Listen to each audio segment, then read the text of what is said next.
1453. 3 hours before dawn. A cannon fires. The sound travels across the Golden Horn, across the Bosphorus, across 1100 years of history. The ground shakes. Dust falls from walls that have stood since the age of Rome. And somewhere in the darkness outside those walls, a 21-year-old sultan on a white horse leans forward and whispers to himself in Turkish. Tonight. Inside the city, Emperor Constantine XI Palaiologos hears the cannon and does not flinch. He has been awake for 3 days. He is wearing armor he knows he will die in. He turns to the handful of men still standing beside him, Genoese soldiers, Greek nobles, Venetian sailors, a few thousand defenders against an army of 80,000, and says the words that every man present knows will be the last words of a civilization. Brothers, the hour has come. Let us fight with all our strength. He draws his sword. He walks toward the wall. He does not come back. This is not just the story of a city that fell. This is the story of the night the medieval world ended. The night that sent scholars running westward with manuscripts that would ignite the Renaissance. The night that closed the overland road to Asia and forced 2 small kingdoms on the edge of Europe to find another way to the east, and accidentally discovered the Americas in the process. This is the story of the night that built the world you are living in right now. And almost nobody taught you about it. The city. To understand what was lost on that May night, you first need to understand what Constantinople was. Not what it became. Not the Ottoman Istanbul that rose from its stones. What it was. Constantinople in its prime was the most extraordinary city on earth. Founded in 330 AD by the Roman Emperor Constantine the Great on a triangular peninsula where Europe and Asia meet, where the Bosphorus Strait connects the Black Sea to the Mediterranean, where every ship traveling between the two must pass, it occupied the most strategically significant piece of real estate in the ancient world. Constantine chose this location deliberately. He was moving the capital of the Roman Empire eastward, away from the declining city of Rome, to a site that could be defended, supplied by sea, and positioned to dominate the trade routes of 3 continents simultaneously. He called it New Rome. History called it Constantinople, the city of Constantine. At its peak in the 5th and 6th centuries, it housed 500,000 people, the largest urban population in the Western world. Its markets sold silk from China, spices from India, ivory from Africa, glassware from Venice, furs from Russia. Its libraries preserved the texts of Aristotle, Plato, Euclid, and Archimedes at a time when Western Europe had forgotten how to read them. Its university was the oldest continuously operating institution of higher learning in the world. Its legal code, the Justinian Code, compiled in the 6th century, became the foundation of every legal system in Europe. It built the Hagia Sophia. If you have ever seen a photograph of that building, the vast dome seeming to float above the nave, the interior space so large that the architects of the Renaissance studied it for a century trying to understand how it was done, you are looking at what Constantinople was capable of at its height. In 537 AD, when Justinian walked into the newly completed Hagia Sophia for the first time, he reportedly stopped in the doorway, looked up at the dome, and said, "Solomon, I have surpassed you." This was the city that fell on May 29, 1453. And it did not fall quickly. It fought for 1100 years before it fell. The walls. The reason Constantinople survived for 11 centuries while every other great city of the ancient world collapsed around it was one thing. The Theodosian walls. Built between 408 and 413 AD under Emperor Theodosius II, the walls stretched 4 miles across the landward side of the city's triangular peninsula. They were not simply walls. They were a system, an outer moat, a lower outer wall, a terrace, and then the main inner wall rising 40 feet high with towers every 55 meters, each tower positioned to provide covering fire along the face of the wall in both directions. In 1100 years, this system was breached exactly once before 1453. The Fourth Crusade. 1204. And the army that breached it was not Muslim. It was Christian, Western European crusaders who had been diverted from their original mission and turned their weapons on the most Christian city in the world, sacking Constantinople in a 3-day orgy of destruction that the Byzantine Empire never fully recovered from. The Crusaders left eventually. The Byzantines rebuilt. But the damage was permanent.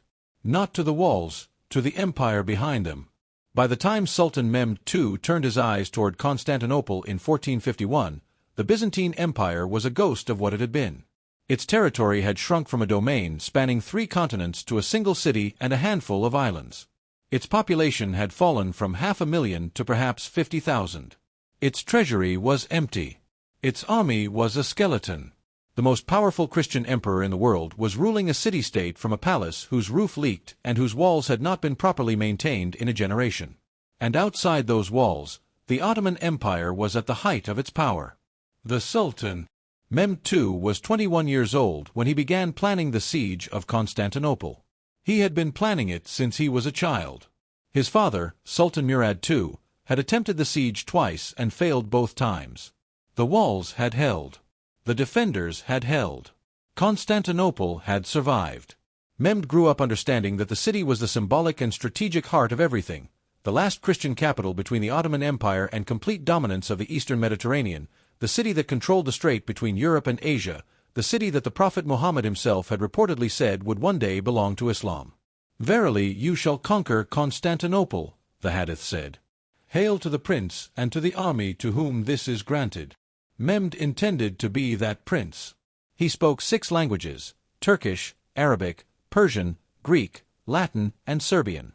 He read military history obsessively. Alexander the Great, Julius Caesar, the great commanders of the Islamic world. He surrounded himself with engineers, mathematicians, and strategists. He was not simply a warrior. He was an intellectual who had decided that the conquest of Constantinople would define his legacy and was prepared to do whatever was necessary to achieve it. In 1452, he began his preparations. He built a fortress, Rum-el-Hizari, the throat cutter, on the European shore of the Bosphorus, directly opposite an existing Ottoman fortress on the Asian shore. Together the 2 fortresses could close the strait entirely, cutting Constantinople off from resupply by sea. The construction took 4 months. Mehmed supervised it personally, working alongside his men on the construction, sleeping in a tent beside the site, eating the same food as his soldiers. When the Byzantine Emperor Constantine XI sent ambassadors to protest the construction of a fortress on Byzantine territory, Mehmed had them imprisoned. The message was clear. The siege had already begun. It just had not reached the walls yet. The cannon. Now we need to talk about Urban. Urban was a Hungarian cannon maker, possibly Serbian, the sources disagree, who arrived in Constantinople in approximately 1451 with a proposal for Emperor Constantine XI. He could build a cannon, he said, of a size the world had never seen. A cannon capable of reducing the walls of any city on earth to rubble. He needed materials, a foundry, and money. Constantine listened. Constantine was interested. Constantine was also broke. The imperial treasury was essentially empty, and could not meet Urban's price. Urban left Constantinople and went directly to Sultan Mehmed II. Mehmed paid him whatever he asked.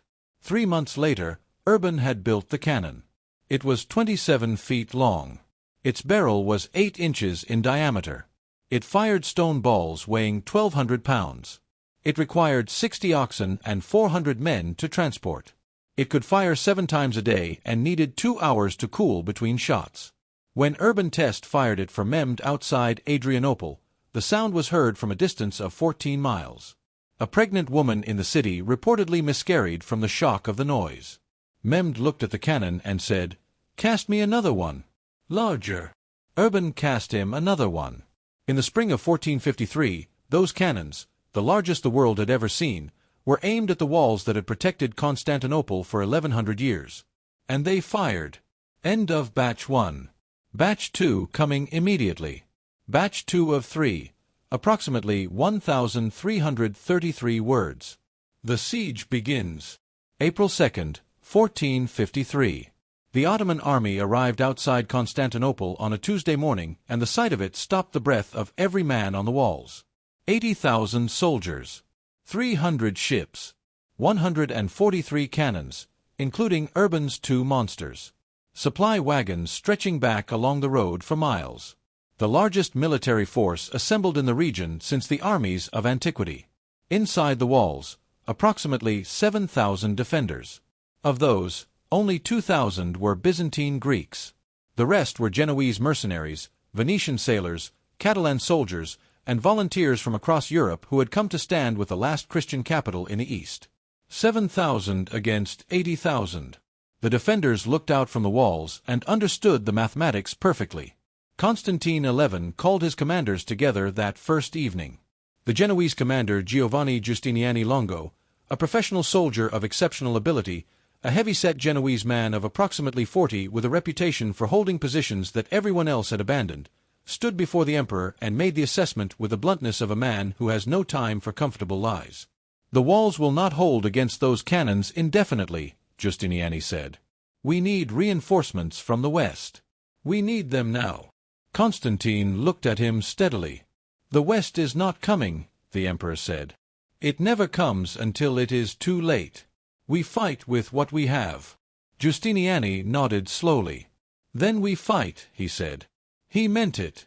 For 53 days, Giovanni Giustiniani Longo would prove exactly how much he meant it. The defenders.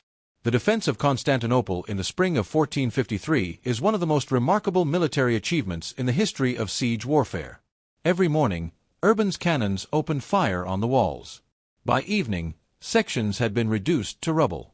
Every night, Constantine's defenders, working by torchlight, through exhaustion and fear, rebuilt the breached sections with timber and earth and whatever material they could find. Every morning, the cannons fired again. For 53 days, this cycle repeated. The defenders had no answer to the cannons. They had no cannons of comparable size. They had Greek fire, the Byzantine secret weapon, a napalm-like incendiary substance whose precise formula has been lost, and they used it on the Ottoman ships attempting to force the chain that blocked the Golden Horn. They had the walls themselves and the skill of Giustiniani's soldiers in defending them. They also had something the Ottoman commanders did not expect. They had Constantine XI. The last emperor of Byzantium was not a great general in the military strategic sense. He was not Giustiniani. He was not a tactician who could match Mehmed's sophisticated campaign planning. But he was something rarer and more valuable in those particular circumstances. He was a man of absolute personal courage who made the decision, from the first day of the siege, to be visible, to be seen, to appear every day on the most threatened sections of the wall, in full armor, directing repairs, encouraging defenders, standing beside ordinary soldiers in the moments when standing beside them was the most dangerous possible place to be. When a section of wall near the Blachernyi Palace collapsed under cannon fire and the Ottoman troops rushed through the breach, it was Constantine who led the counterattack personally. His generals begged him to pull back to a safer position. "An emperor does not abandon his walls," Constantine said. He sealed the breach himself. The Western betrayal. On April 20th, 3 Genoese ships and 1 Byzantine vessel attempted to break through the Ottoman naval blockade and reach the city with supplies.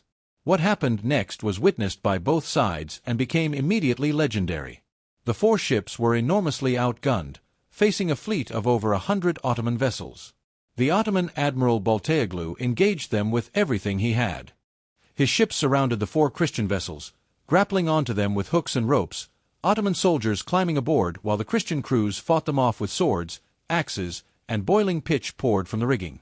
4 hours, the battle raged in full view of both armies, the Ottoman forces watching from the shore, the Byzantine defenders watching from the walls, while Sultan Mehmed himself rode his horse into the shallows, screaming orders at his naval commanders, so frustrated by the failure of his vastly larger fleet to stop 4 ships that he reportedly rode his horse chest-deep into the sea before his guards dragged him back. The 4 ships broke through. They entered the Golden Horn to the sound of the Byzantine defenders screaming from the walls, not in triumph exactly, but in something they had not felt in weeks: hope. It lasted 3 days. No more ships came. The West was watching. The Pope was sending letters. The Italian city-states were holding meetings. Venice dispatched a fleet eventually. It arrived 2 weeks after the city fell. Constantine sent his last ambassador to the West on May 3rd. The ambassador carried a simple message: "Send us soldiers or send us nothing. Words will not hold the walls." The soldiers did not come. Mehmed's offer. On May 22nd, with the walls crumbling under 7 weeks of continuous cannon fire, Sultan Mehmed II made Constantine XI an offer. He sent his most trusted advisor across the lines under a flag of truce. The message was direct: surrender the city. Constantine and his people would be free to leave with their lives and their portable property. The city would be spared. The churches would not be burned. The libraries would not be destroyed. Constantine called his council together. The arguments on both sides were serious. The walls could not hold much longer. Justiniani had taken a wound in his hand that was becoming infected. The defenders were exhausted beyond the point that courage alone could compensate for. The Ottoman army had not slept in 3 days in preparation for a final assault that everyone on both sides knew was coming. Surrender was not cowardice. It was mathematics. Constantine listened to every argument. Then he stood up and gave his answer. Not to Mehmed's ambassador, but to his own council. The words were recorded by multiple sources and have survived because the men who heard them understood they were hearing something permanent. To surrender the city to you is beyond my authority or anyone else's who lives in it. For all of us have reached the same decision, and we shall die with our own free will without any regard for our lives. He sent the ambassador back empty-handed. He then did something that has no strategic explanation and every human one. He rode to the Hagia Sophia. The great church was full. Every citizen of Constantinople who could walk had come. Greeks who had not prayed in years. Catholics and Orthodox who had spent decades in bitter theological dispute. Genoese soldiers who did not speak Greek. Venetian sailors who had come to fight for money and stayed for something they could not name. Constantine dismounted and walked inside. He knelt at the altar. He prayed for a long time. When he stood up, the sources tell us his face was wet. He had been weeping. He was not ashamed of it. He left the Hagia Sophia, mounted his horse, rode to the walls, and spent the rest of the night preparing the final defense. If you are still here, and I know you are, before we get to the final assault, to the cannon fire and the breached gate and the moment 1100 years of history ended in a single hour, I want to pause. This channel exists for one reason: to go where the truth leads. To find the stories they buried and the nights they erased and the civilizations they reduced to footnotes. If this video has given you a Constantinople you never knew existed, hit the like button right now. 1 second. It costs you nothing and it tells the world this kind of history deserves a serious audience. Subscribe if you are not already here. Every week we find another buried truth. Another erased civilization. Another night that changed everything. And drop a comment below with one question. One question this story has raised in your mind that you want answered. We read every single one. Back to the walls. The cannons are loading. The final night. May 28, 1453. The last full day. Mehmed gathered his commanders at dawn and delivered his orders for the final assault. It would begin at midnight. Every division of his army would attack simultaneously across the entire length of the land walls, overwhelming the defenders at every point, preventing them from reinforcing any single breach.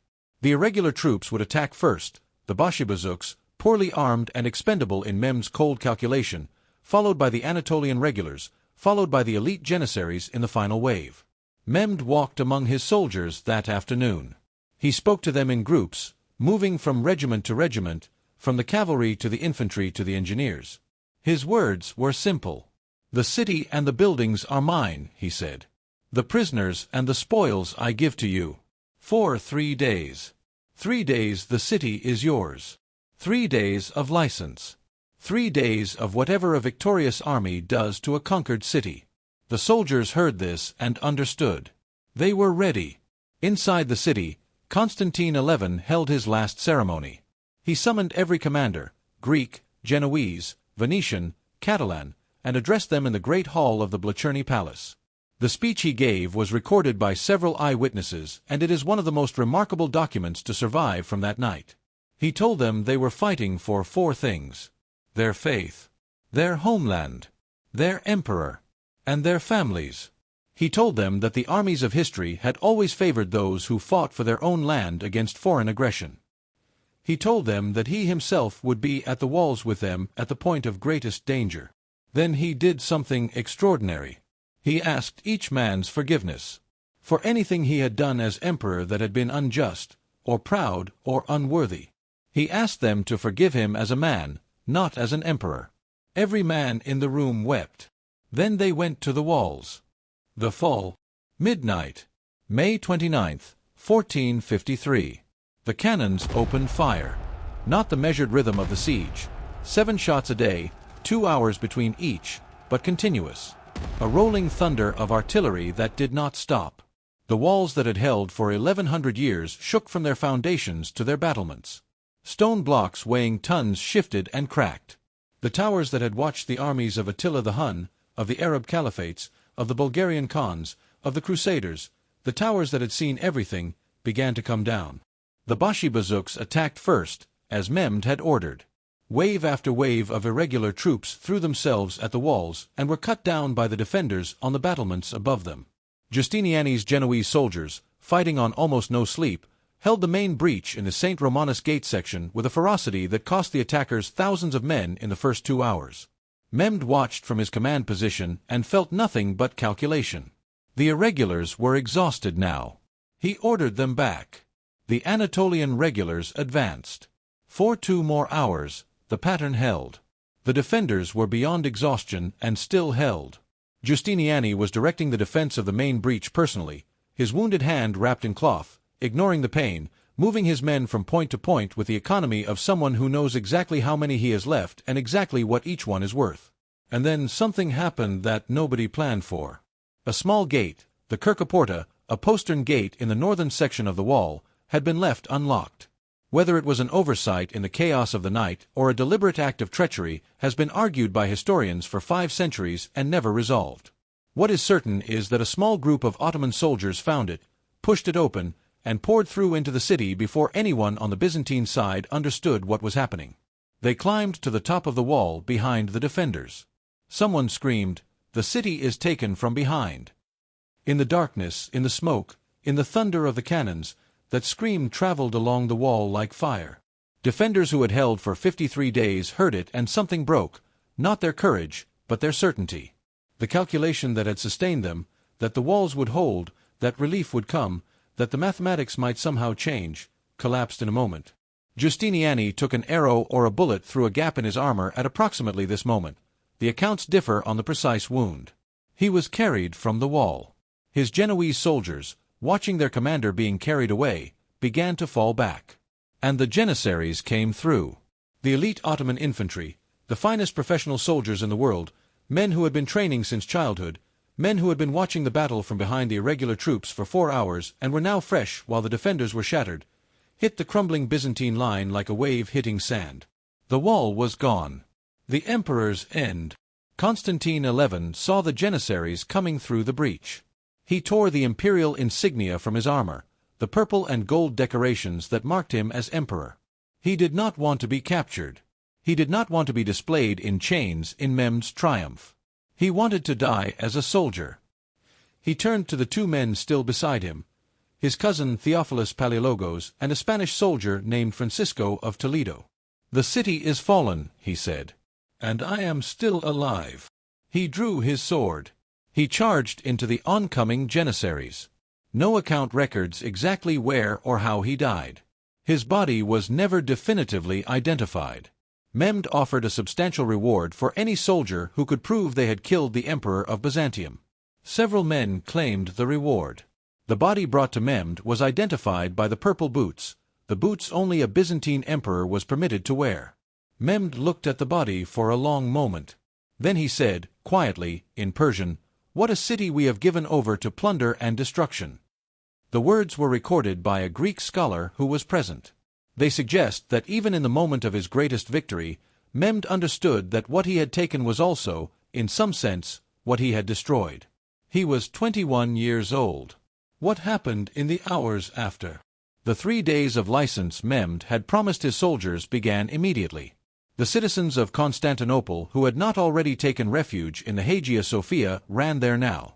The great church filled, thousands of people, the entire surviving population of the greatest Christian city in the world, pressing into the nave and the galleries, the space beneath the floating dome. When the Ottoman soldiers reached the doors were barred from inside. They broke them down. What happened inside the Hagia Sophia in the hours that followed was recorded by several eyewitnesses. The people were divided, the young and healthy to be sold as slaves, the old and infirm to be killed or released. The gold and silver vessels from the altar were taken. The icons were stripped from the walls. The great library, the books and manuscripts that had been accumulating since the foundation of the city, the texts of the ancient world preserved for 1100 years, was scattered. Some was burned. Some was sold by weight to merchants who melted the gold leaf illuminations off the pages. Some was carried westward by scholars who had seen the siege coming and spent the previous weeks packing what they could carry. That last group, the scholars with their manuscripts, would change the world. The ripple that built the modern world.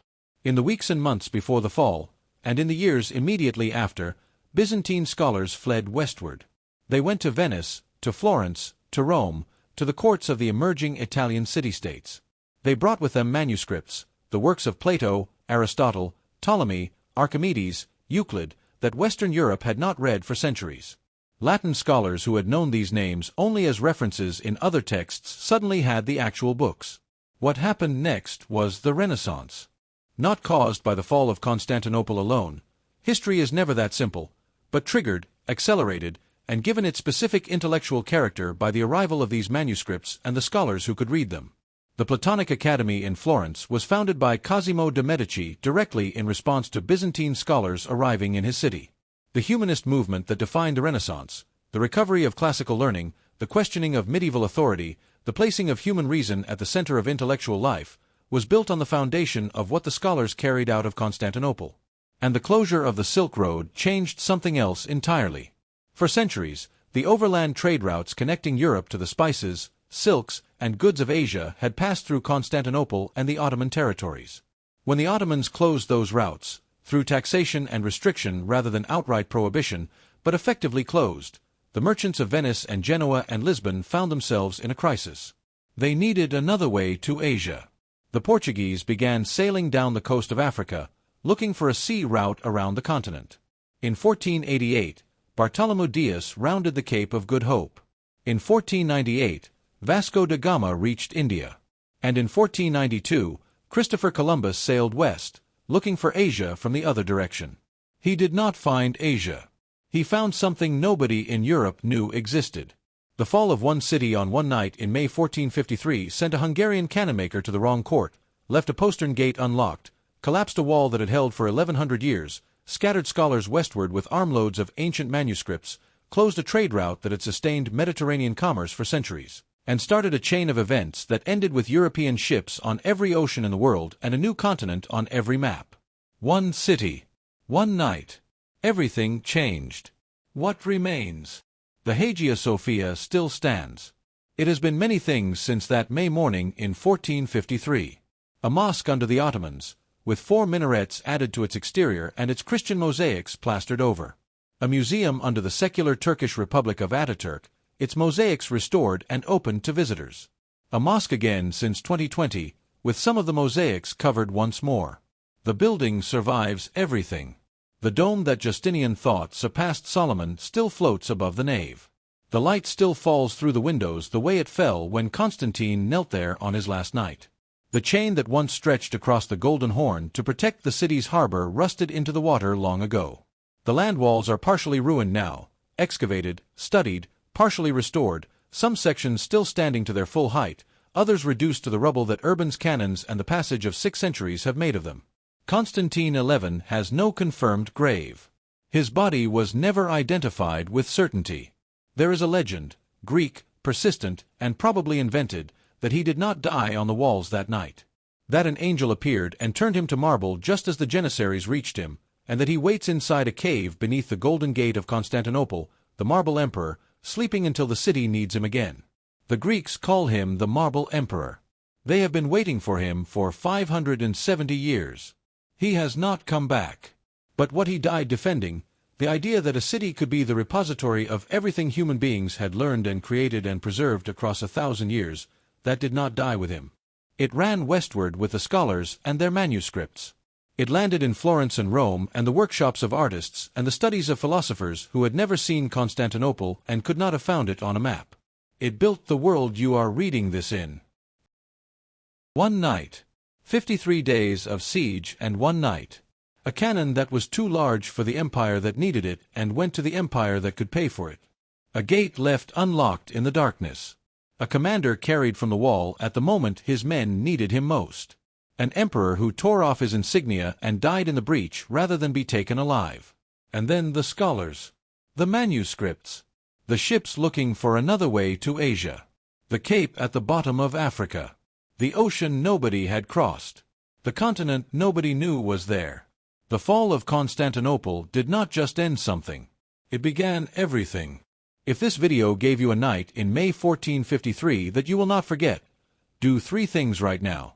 Hit the like button. 1 second. It makes this channel visible to people who need to find it. Subscribe. Every week we find another buried night.